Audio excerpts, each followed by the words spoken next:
Alléluia.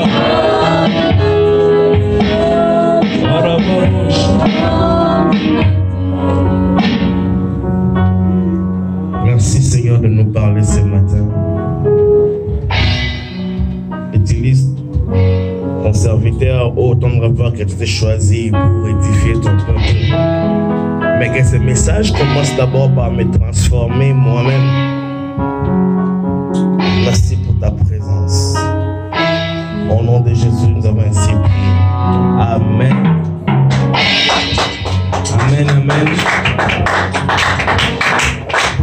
Bonjour. Vous savez, quand tu dois prêcher, mais que c'est le pasteur qui a modéré, et qu'en même temps, il délecte l'onction déjà au fou. Donc, tu as intérêt à maintenir la chose. Amen. Merci. Merci au pasteur, merci au couple pastoral, merci au comité directrice de l'église qui nous ont permis de se tenir ce matin afin de parler de la part de Christ. C'est vrai que le dimanche dernier, on a commencé un thème et je pense qu'aujourd'hui, on va, par la grâce de Dieu, faire un crochet. Et dimanche prochain, le pasteur, je pense qu'il va continuer le thème qu'il a commencé à la faiblesse de Noé. Mais pour ce matin, moi, je nous apporte quelque chose. L'ADN royal. L'ADN royal. ADN. L'ADN royal. Vous savez, c'est le genre de tests qu'on peut faire à l'hôpital pour... voilà. Maintenant, royal. Nous allons exploiter beaucoup de textes, mais il y a deux textes qui nous sont principaux ce matin. C'est dans Josué 1,5, d'ailleurs qui est le texte de l'année. Et la Bible dit nul ne tiendra devant ta face. À force de le lire, je vais le dire. Nul ne tiendra devant ta face tant que tu vivras. Mais le second, c'est Romains 8. Romains 8, 28 à 30. La Bible dit dans Romains 8, 28 à 30. Là, c'est un peu long. Je ne l'ai pas bien mémorisé. Pour ne pas dire du n'importe quoi, je pense qu'on va prendre nos Bibles dans le livre de Romains 8, 28 à 30.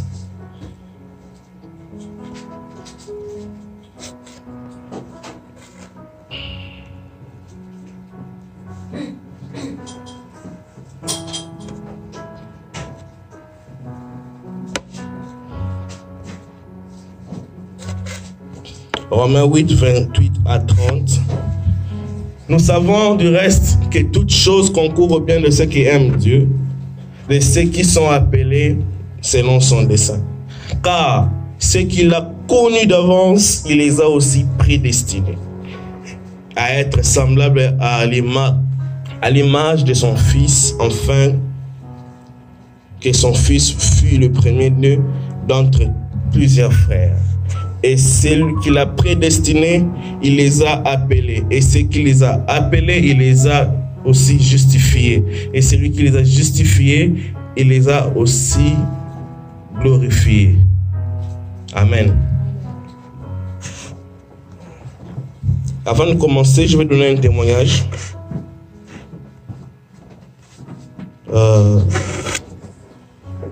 Vous savez qu'aujourd'hui, normalement, à ce moment, peut-être que j'allais être déjà à la mort. Peut-être à ce moment, j'allais être à la mort. Peut-être que vous aurez dit, il faut m'asseoir attendre le prédicateur, mais il n'allait pas toujours venir. Et après que vous aurez appelé, on vous dira que non, le frère est décédé. Parce qu'aujourd'hui, à 1h du matin, j'ai senti le souffle me quitter. Ma femme est là, elle peut vous témoigner.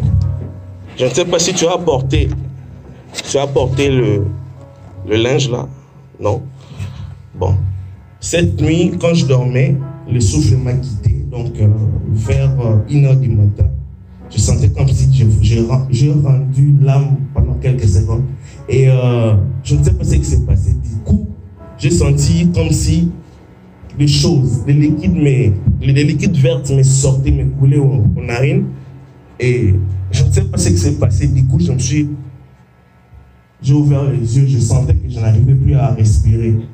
Et là, je commençais à tirer fort et le souffle a repris. Et après ça, je ne voulais pas la réveiller, mais elle a senti. J'avais du mal à respirer. Quand elle s'est réveillée, bon, je commençais déjà à me nettoyer la narine. Et du coup, je commençais à prier. Donc, j'ai compris que ce message de ce matin, je ne sais pas, mais Dieu a préféré quelque chose pour nous. Si je ne suis pas mort ce matin, c'est parce que ma mission n'est pas encore finie. Et Dieu m'a prédestiné et il m'a appelé.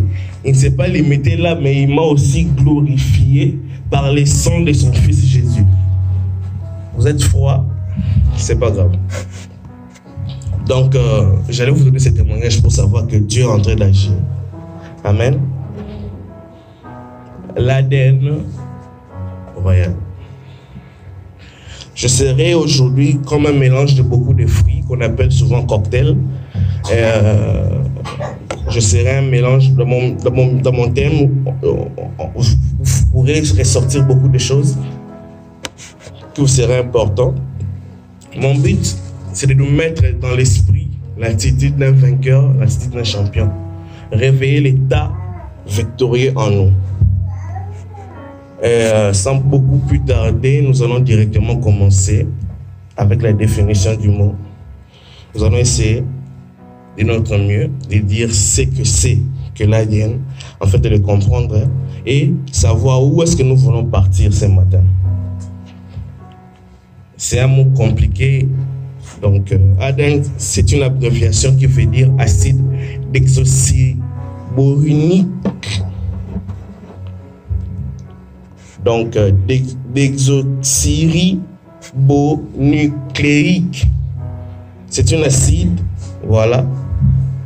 Et en effet, c'est une molécule qui contient des informations génétiques, de racines hérétiques, servant à identifier, à spécifier, à déduire des éléments de la gène et de transférer, qui est transféré au cours des générations. Donc cela veut dire, ce sont des informations, c'est une molécule qui transmet des informations génétiquement d'un enfant à un autre ou du père au fils, de canal hérétique. Mais cela se transmet de génération en génération. Par exemple, moi, j'ai les ADN de mon père. Mon frère aussi a le ADN de mon père. Mais moi et mon frère, on n'a pas le même ADN. Ça se transmet du père au fils et non de frère en frère. En chimie, on appelle ça des codes de protéines. En bref, on ne va pas tarder dans les termes chimiques. Dans une lignée biologique, père et fils, ou lignée biologique, père-enfant ou mère-enfant, il y a des transferts hérétiques qui s'identifient des spécificités et qui déduisent des racines par une molécule contenant beaucoup des informations génétiques. Et ces molécules, c'est ce qu'on appelle ADN. Maintenant, l'ADN royal, c'est quoi? L'ADN royal, c'est l'onction du Saint-Esprit à nous. Amen. Amen. Vous me faites peur avec votre silence. L'ADN royal, c'est l'onction que donne le Saint-Esprit. Du grec, on appelle ça pneuma. Cela veut dire souffle. Du grec, on l'appelle encore paraclète. Cela veut dire intercesseur ou consolateur. Quand tu ouvres ta Bible dans Jean 14, 26, tu vas voir ça. Et sans lui, l'enlèvement ne sera pas possible. Il est là pour qu'il nous révèle des choses. L'onction, c'est la puissance qui nous transfère le Saint-Esprit, l'esprit de la résurrection. Il y a un fruit qui a 9 parties. Donc, on appelle le don de l'esprit. Donc, le don de l'esprit, c'est un fruit, c'est comme une mangue, une pomme, mais qu'on a subdivisé à beaucoup de parties. Et on a l'amour, on a la joie, on a la paix. Je vais citer ça parce que c'est beaucoup. Donc, je n'aurais pas définir ça. Peut-être un autre jour où, quand on aura la possibilité, on aura à bien l'exprimer ou à bien les décortiquer. Donc, le fruit, le Saint-Esprit, son onction nous donne un don qui est son esprit, qui est subdivisé en 9 parties. Donc, il y a l'amour. Tu ne peux pas manquer l'amour, la joie, la paix, la patience, la bienveillance, la bonté, la douceur, la maîtrise de soi, la fidélité ou la foi. Tout ça, ce sont le travail que l'Esprit fait par l'onction. C'est pourquoi vous voyez dans la Bible, il est écrit, ce n'est ni par ma force, ni par ma puissance, mais c'est par la force du Saint et c'est par la force de l'Esprit de Dieu. L'ADN de Jésus-Christ en nous. Je comprends pourquoi Jésus le Maître a dit dans les paraboles, laissez croître ensemble le blé et l'ivraie.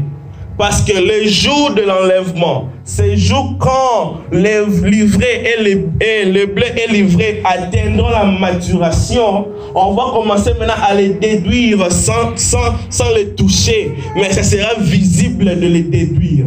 Pourquoi? Parce que l'ivraie n'aura pas l'ADN, mais le blé aura l'ADN. J'allais dire ce matin, ouvriers, nous sommes des ouvriers dans le champ de l'Éternel. Mais dans ce champ de l'Éternel, nous avons dans le monde, et même dans l'église, beaucoup d'ivraie du vrai et les bleus. Mais ce qui est sûr, l'Esprit de Dieu en nous transmet la gêne du bleu, mais l'esprit diabolique transmet aux autres l'ivraie. C'est pourquoi tu vas voir, nous sommes dans le même pays, mais il y a des autres qui sont fous, mais il y a des autres qui sont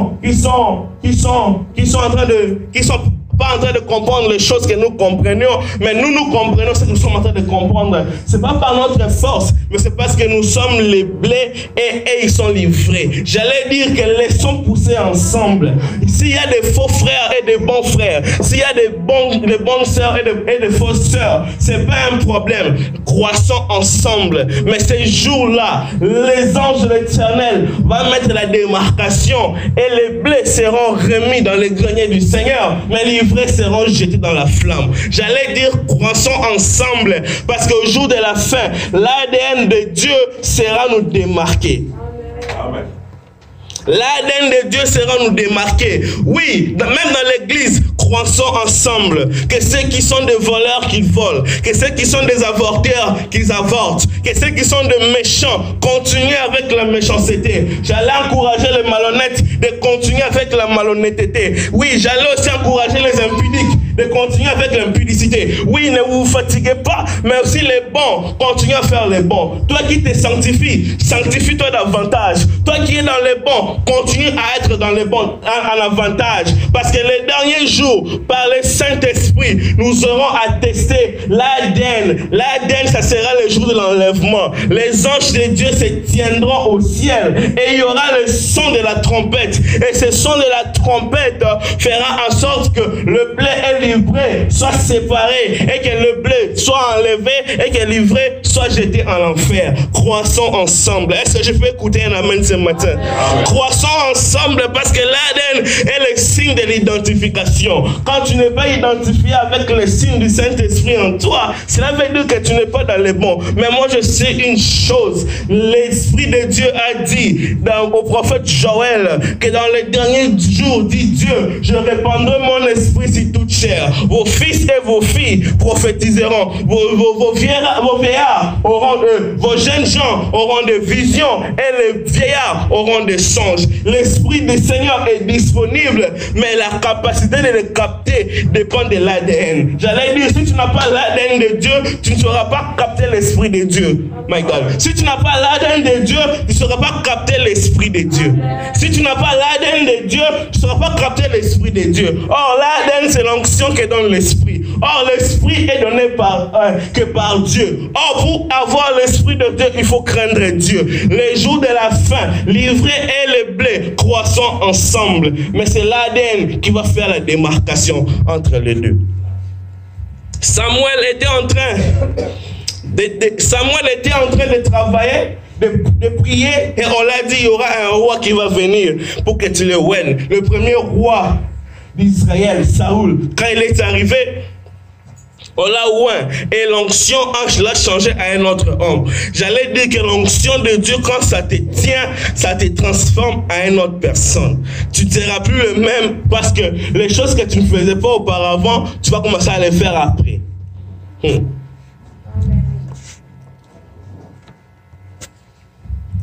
Moïse est mort, mais le peuple a manqué un leadership.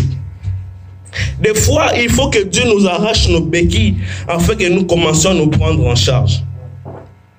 Il y a des béquilles, quand c'est encore avec toi en vie, tu ne sauras pas te prendre en charge. Mais quand le béquille t'est arraché, maintenant tu cherches à te prendre en charge. J'ai dit, il y aura des moments où de Moïse te seront arrachés. Tu ne me comprends pas. On va venir. On va se comprendre. Mais il s'est fait une chose. Il s'est fait une chose, j'allais dire. Il s'est fait une chose que Dieu n'a pas choisi. Dieu a choisi Josué pour faire entrer le peuple dans le roi, dans la terre promise. Mais Dieu n'a pas choisi Aaron. Pourquoi Dieu n'a pas choisi Aaron? Il est parti choisir Josué. Pourquoi Dieu n'a pas choisi Oholiab ou Betsalel? Mais il est parti choisir Josué. Oui, je entre encore pour chercher le pourquoi. Là, je pars comprendre une chose. Josué était fils de Nun. Or, Nun était descendant d'Ephraïm. Josué était fils de Nun, mais Nun était descendant d'Ephraïm. Ephraïm était fils de Joseph. Joseph était fils de Jacob. Ephraïm n'était même pas l'aîné dans la lignée de Joseph. C'était Manassé. Mais pourquoi seulement on va choisir celui qui n'a... My God. Pourquoi on ne choisit pas l'aîné, mais on choisit les cadets?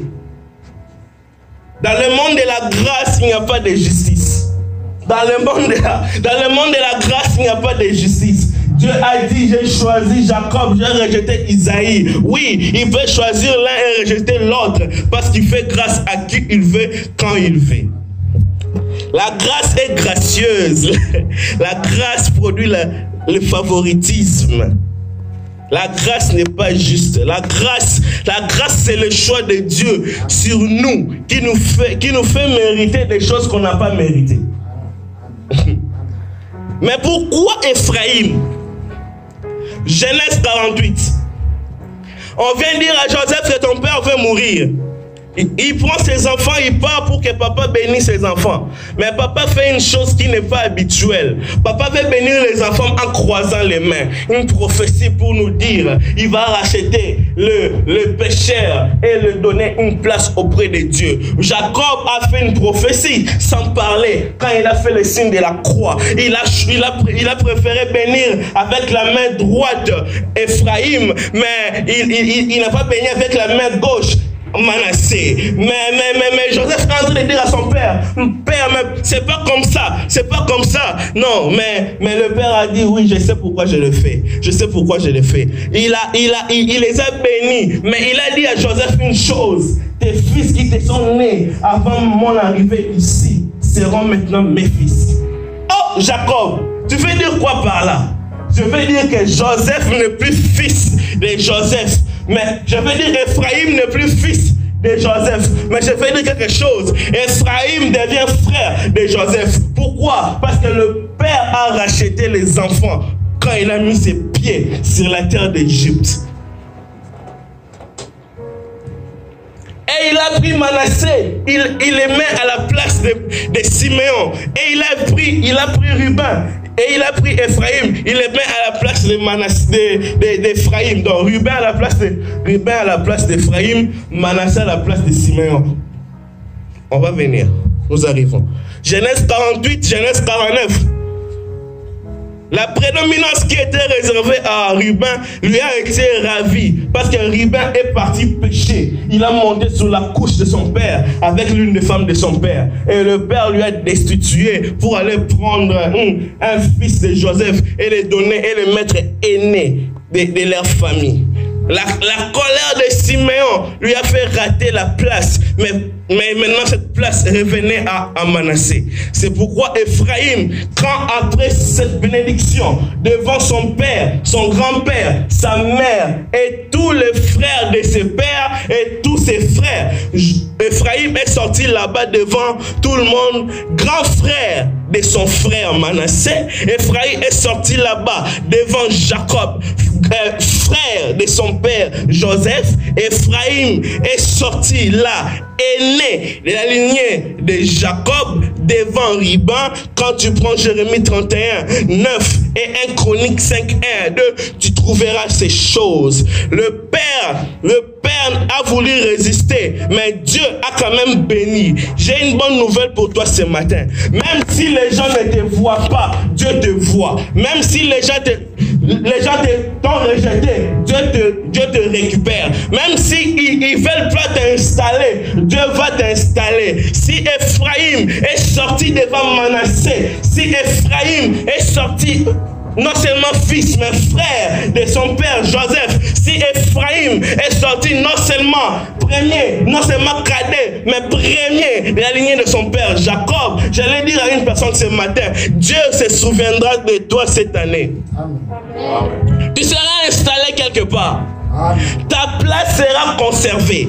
Tout celui qui est devant toi va se fléchir. Si ton frère aîné Manassé ne t'a pas résisté, si ton père Joseph ne t'a pas résisté, si ton oncle paternel Ruben ne t'a pas résisté, j'allais dire à Ephraïm que rien ne tiendra devant ta face.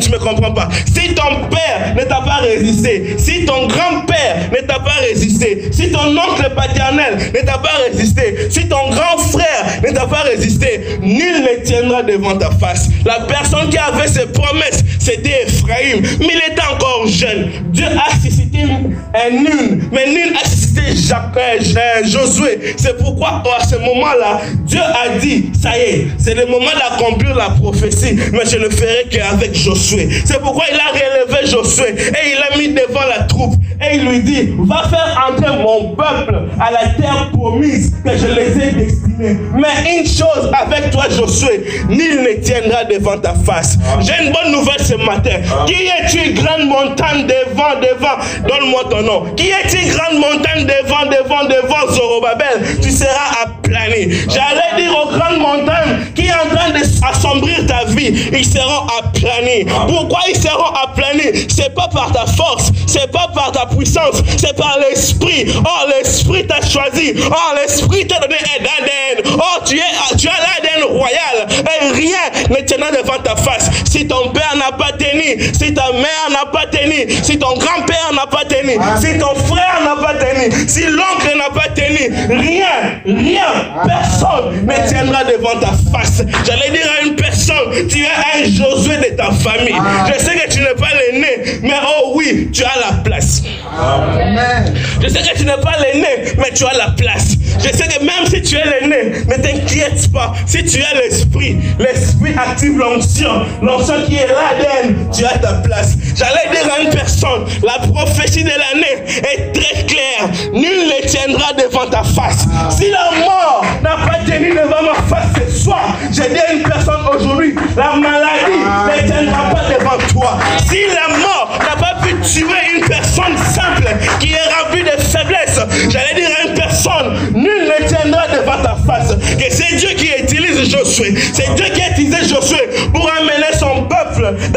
signer qu'il t'amène aussi de gloire en gloire. J'allais dire, tu t'amènes aussi de gloire en gloire. Pourquoi? Parce qu'il t'a choisi. Il ne t'a pas seulement choisi, il t'a prédestiné. Il ne t'a pas seulement prédestiné, il t'a établi. Il ne t'a pas seulement établi, il t'a glorifié. Et tu iras de gloire en gloire, de victoire en victoire. Tu iras de montagne en montagne.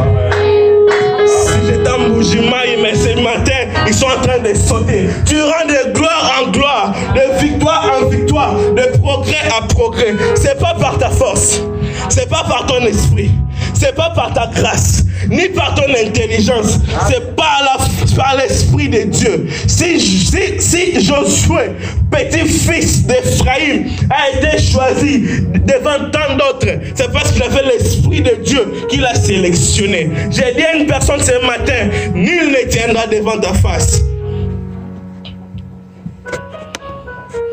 Nul ne tiendra devant ta face. Nul ne tiendra devant ta famille. Nul ne tiendra devant toi. Nul ne tiendra devant toi. C'est parce que tu as Dieu à ton camp. Si Dieu est dans ton camp, nul ne tiendra devant ta face. C'est une conséquence. Or, Dieu, pour qu'il soit avec toi, il y a 3 choses à faire. Tu dois marcher avec lui loin du péché. Tu dois le craindre et ensuite, lui, il t'envoie l'ange pour te garder. Je passe. Goliath, tu as insulté le peuple de Dieu. C'est bien. Géasi, tu as peur de l'adversité. C'est bien. Mais on est avec Dieu à notre côté. David avait Dieu. C'est pourquoi il a résisté devant Goliath. Élisée avait Dieu. C'est pourquoi les armées ne l'ont rien fait. Si tu veux que Dieu marche avec toi cette année, c'est simple. Accroche-toi à lui. Amen. Amen, amen. Amen, amen. La chose que le diable a récupérée entre les mains d'Adam et Ève, il a fallu qu'une personne parte l'arracher afin de le remettre les choses en place. Mais cette personne, ce n'était pas Moïse qui devait le faire parce que Moïse est colérique. Mais ce travail, ce n'était pas Élie qui devait le faire parce que Élie est souvent découragé. Mais ce travail, ce n'est pas Daniel qui devait le faire, même si Daniel a des visions claires. Il a fallu qu'une personne qui ait une autre force à part la force des humains. Or, il n'y a qu'une seule personne sur la terre qui a la force d'un aigle, d'un veau, d'un homme et d'un lion. Jean le présente comme un être céleste, l'aigle. Luc le décrit comme un homme par sa naissance. Marc le décrit comme un veau par ses services. Matthieu le présente comme un roi. Or, les lions, c'est le roi. Jésus n'est pas les coqs de la tribu de Juda. Jésus n'est pas les canards de la tribu de Juda. Jésus n'est pas les lapins de la tribu de Juda. Jésus n'est pas le chat de la tribu de Juda. Jean, pourquoi tu pleures? Oui, Jean est en train de pleurer dans Apocalypse. Il dit, qui ouvrira les livres et brisera les 7 sceaux? Mais le vieillard lui dit, le vieillard, vous savez, quand vous avez devant vous un vieillard, cela veut dire le signe de la maturité. Un vieillard, signe de la maîtrise. Un vieillard, signe de la paix. Un vieillard, signe de l'amour. Mais un vieillard, devant les troubles, il est en train de dire à Jean, ne pleure pas. Voici. Oh my God. Ne pleure pas. Voici. Pourquoi tu pleures ce matin? ne pleure pas. Voici, je suis venu annoncer une nouvelle ce matin. C'est Jésus qui est le lion de la tribu de Juda a vaincu pour ouvrir les livres et briser les sept sceaux. Mais une chose m'étonne, quand il est en train de regarder le lion, il voit l'agneau. Ça veut dire quoi? Tu dis qu'il y a un lion, vieillard, mais pourquoi est-ce que moi je vois un agneau? Il voulait lui dire, dans sa simplicité, se cache sa puissance. Dans sa simplicité, se cache sa puissance. Il est assis sur son trône calmement, mais il est en train de régner avec pouvoir. Nul ne tiendra devant ta face parce que Jésus est à ton côté. Nul ne tiendra devant ta face parce que tu es avec Dieu à ton côté. Jésus n'est pas le coq de la tribu de Juda. Jésus n'est pas le canard de la tribu de Juda. Jésus n'est pas le lapin de la tribu de Juda. Il n'est même pas le chat. Il n'est même pas le mboloko. Il n'est même pas quoi? Comment ça? Les nakala. Non. Il n'est même pas la chenille. Jésus est le lion. Or, le lion, il aspire la terreur. Quand un lion est en train de marcher, il aspire la terreur. Le lion, quand il est en train de marcher, il aspire la terreur. La Bible dit dans Genèse 49, Juda, mon fils, tu es un jeune lion, tu reviens du carnage. Tu reviens du carnage, tu reviens de la tuerie. Tu reviens d'où, Juda, mon fils? C'était l'image de Jésus qui revenait du carnage de la croix. Le carnage de la croix. Oui, il fallait qu'il meure pour nous donner cette chose que le diable avait récupérée. Il revenait du carnage, le travail de la croix. Et là, il est mort. Quand il est mort, on lui a donné l'acte de décès. Or, le diable, dans son monde, laissez-moi danser parce que je vais dire des choses qui sont terribles. Le diable ne savait pas à qui il a affaire. Il avait affaire au lion. Il n'avait pas affaire au canard. Il n'avait pas affaire à l'homme. Il n'avait pas affaire au coq. Il avait affaire au lion. Quand le lion est mort comme un agneau. My God. Le lion est mort comme un agneau. Mais il se retrouve avec un acte de décès. Et l'acte de décès, c'était comme l'acte qui a prouvé qu'il devait entrer dans le séjour des morts. Or, le diable a pris la clé et il a caché au séjour des morts. Et Jésus est venu pendant qu'il faisait la réunion. Et il est en train de dire, on a égorgé l'agneau. Il ne savait pas qu'il dans la simplicité c'est caché la puissance. Il ne savait pas que dans la simplicité c'est caché la puissance. Quand il a tué l'agneau, l'agneau se présente comme un lion devant la porte et il frappa. Quand le diable se fâche pour dire qui dérange mon réunion, je fais le réunion inter-sorcier, inter-magicien, inter-occultiste. Dans ce moment, personne ne peut venir. Qui me dérange? Et quand il ouvre la porte, quand ça s'ouvre, il voit un lion devant lui. Et il dit, toi, tu fais quoi ici? Toi, tu fais quoi ici? Et le lion lui a présenté l'acte pour lui dire, tu m'as tué. Quand tu as... Non, tu ne vas pas tuer, non. Je suis mort à la croix. Je suis mort à la croix. Et quand je mourrai à la croix, ça m'a donné cet accès. C'est pourquoi je suis venu récupérer ce que tu as volé. Qu'est-ce que moi j'ai volé? Je n'ai rien volé au ciel. Vous m'avez chassé avec Michael. Moi, je n'ai rien pris. Jésus lui dit, non, tu as volé quelque chose à Adam. Le diable lui répond, non. C'était Adam de venir récupérer. Et il lui dit, oui, je suis le second Adam. Parce que je suis venu sous forme de l'homme. Voici mes mains que tu as clouées. Voici mes pieds que tu as cloués. Quand le diable a vu ses preuves, il ne pouvait rien faire. Et le bâton de commandement, my God, le bâton de commandement a quitté les mains du diable et est en train de marcher pour rejoindre le lion. Le lion revenait du carnage. Il est allé jusqu'à l'enfer, jusqu'au séjour des morts. Et il est parti prendre les choses que le diable avait volées à Adam et à Ève par leur ignorance.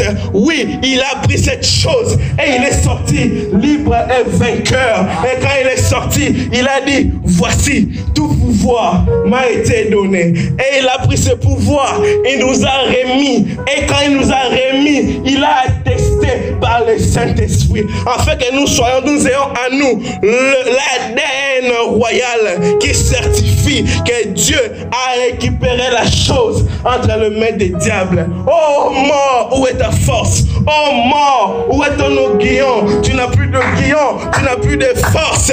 Oui, je les ai vaincus, je les ai donnés en spectacle, je les ai triomphés d'eux à la croix et ils n'ont plus rien à me faire. Oui, j'ai tout réussi et la chose m'est revenue. Et quand il est sorti et il a dit, je suis là. Thomas a dit, non, c'est pas toi. Oui, Thomas, c'est moi. Thomas, c'est moi. Non, non, non, c'est pas toi. Non, Thomas, c'est moi. Qu'est-ce qui prouve que c'est toi? Dis à Thomas, regarde mes mains, regarde mes pieds. J'ai été crucifié, je suis parti là-bas, j'ai fait le carnage comme un lion, j'ai dévoré, j'ai assassiné, j'ai détruit, j'ai récupéré ce que vous avez volé et je vais rentrer. Thomas était inquiet, Pierre était inquiet, mais tu as pris, tu veux partir avec. Il dit non, je ne partirai pas avec, je vais vous les laisser. Voici, je vous laisse le paraclétos, voici, je vous laisse le pneuma, voici, je vous laisse l'ADN, la génétique qui se transmet de père en fils. Je vous le concède par l'onction. La génétique qui se transmet du père au fils. Je vous le concède par l'onction. Voici, il est avantageux pour vous que je m'en aille afin de ramener le Saint-Esprit qui va attester ces choses. L'ADN nous a été donné par l'onction, mais l'ADN est activé par le Saint-Esprit. Amen. Jésus nous a donné ces choses. Oui, Jésus nous a donné ces choses. Nous avons l'Esprit de Dieu en nous. L'Esprit de Dieu en nous qui nous fait crier Abba Père. L'Esprit de Dieu en nous qui nous fait crier Abba Père. L'Esprit qu'on a reçu, c'est pas l'esprit de timidité. L'Esprit qu'on a reçu, c'est pas l'esprit d'impolitesse aussi. L'Esprit qu'on a reçu, c'est l'Esprit de Dieu qui nous donne la liberté. Oui, qui nous amène de gloire en gloire, de percée à percée. Pierre a crié à l'homme devant le temple que je n'ai ni or ni argent, mais ce que j'ai, je te le donne. Tu as quoi, Pierre? J'ai la chose que Jésus avait laissée. J'ai la chose que Jésus avait laissée. Lève-toi et marche. Lève-toi et marche. C'est pas question d'argent ici. Ici, c'est pas question d'argent. Ici, c'est question d'ADN. Si tu n'as pas l'ADN, tu n'as pas le Saint-Esprit. Si tu n'as pas la chose, tu n'as pas le Saint-Esprit. Or, le Saint-Esprit est donné après avoir connu reçu Jésus-Christ comme Seigneur et Sauveur. Le Saint-Esprit, mon ADN royal. Oui, mon corps n'est pas le temple du péché. Mon corps n'est pas le temple de l'impudicité. Mon corps n'est pas une toilette publique. Mon corps n'est pas une piscine extérieure pour chauffer les impudiques. Mon corps n'est pas pour une prostitution. Mon corps est le temple du Saint-Esprit. Mon corps est le temple de l'ADN. L'ADN de Dieu. Jésus a fait tout ce travail afin de nous donner la royauté. Il est digne de recevoir louange et adoration. Il n'est pas le coq de la tribu de Juda. Il n'est pas le veau. Il n'est pas le canard de la tribu de Juda. Il n'est pas le chat de la tribu de Juda. Il n'est pas le mukomboso de la tribu de Juda. Mais je sais une chose, il est le lion. Il est le lion de la tribu de Juda. Sur le trône, il y a un lion qui a l'aspect d'un agneau. Sur le trône, il y a un lion qui a l'aspect d'un agneau. Il est simple mais puissant. Il est agissant et il est amoureux de nous. Il nous aime, c'est pourquoi nous l'aimons. Nous l'adorons parce qu'il est Dieu. Nul n'est comme lui, car il a fait la terre et toutes choses qu'il est en train de renfermer. L'agneau est digne de recevoir louange et adoration. Pourquoi? Parce qu'il nous a donné l'ADN royal. Tu n'es plus ce que tu étais. Nul ne tiendra devant ta face. Je lève ma main droite et je déclare, nul ne tiendra devant ta face parce que tu as l'ADN. En cette année 2019, nul ne tiendra devant ta face parce que tu es heureux de recevoir Jésus dans ta vie. Je relève ma main droite, je déclare de mars jusqu'en décembre, tu ne mourras pas. Amen. Tu vivras et tu rencontreras les enfants de l'Éternel. Je lève ma main moi-même et je déclare, la maladie n'aura pas d'adresse dans ta famille parce que tu as l'ADN de Dieu. Je lève ma main, je déclare, ta famille sera protégée à cause du Saint-Esprit. vie. L'onction de Dieu en nous nous donne la vie. L'onction de Dieu en nous nous donne la vie. Et Dieu nous a donné la paix par l'ADN. L'ADN, il est mort pour ça. Il a récupéré pour nous donner. Et il a fait pour Dieu un royaume de sacrificateurs. Un royaume de sacrificateurs. Nous sommes des rois sacrificateurs. Tu es un lion comme Jésus. Tu es un lion comme Jésus. Tu es un lion comme Jésus. Tu es là pour exercer le travail qu'il t'a laissé. Allez, gagner les âmes. Oui, prêchez-leur en les baptisant au nom du Père, du Fils et du Saint-Esprit. Et je suis avec vous jusqu'à la fin de vos jours. Parce que c'est moi qui atteste les dons. C'est moi qui atteste l'onction. Est-ce qu'on peut se tenir debout? Parce qu'on va célébrer la personne qui a fait le travail de l'agneau de Dieu. Il est digne de recevoir louange.